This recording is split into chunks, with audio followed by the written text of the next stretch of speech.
কাকু বেশি করে ঝাল দিয়ে কিন্তু একদম ঝাল ঝাল করে ফুচকা বানাও, কিন্তু তুমি তো জানো যে আমি ঝাল খেতে কত ভালোবাসি। বেশি করে তোমার দোকানে যা ঝাল আছে সব দিয়ে দাও, ঠিক আছে? দাও দাও দাও দাও। কতদিন পর ফুচকা খাবো। হ্যাঁ এই এই এই এই হ্যাঁ তুই এত ঝাল খাওয়ার কথা দোকানে বলছিস কেন? দেখ তোর ট্রাশ পাশের দোকানে দাঁড়িয়ে আছে। তোর এই ঝাল খাওয়ার কথা শুনলে না দেখবি তোকে পাত্তাও দেবে না। এমনিতে তোকে পাত্তাও দেয় না, আরোই পাত্তা দেবে না। এত ঝাল খাস না।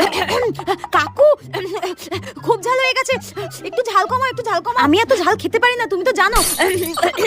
একদম ঝাল খায় না। ও মাই গড, আমি তো খাই, আমার কি? এই দেখ না চলে গেছে নাকি, দেখ না দেখ না। এই চলে গেছে চলে গেছে চলে গেছে চলে গেছে। ঠিক আছে কাকু, তুমি এটা কি করলে? হ্যাঁ, আমি তোমাকে ঝাল কম দিতে বলেছি বলে তুমি আমার সঙ্গে এমনই করলে। হ্যাঁ এই রে কাকু, ওর ফুচকায় ঝাল কম দিয়েছে বলে আবার ঝগড়া না করে বসে। তুমিও না কাকু, দাও তো মোটে 20 টাকা 6টা ফুচকা, তার মধ্যে তুমি আমার 2টো ফুচকা জলে ফেলে দিলে। হ্যাঁ, আমাকে তুমি আরো ফুচকা দেবে, ওই 2টো ফুচকা বাদ। হ্যাঁ আরো দাও।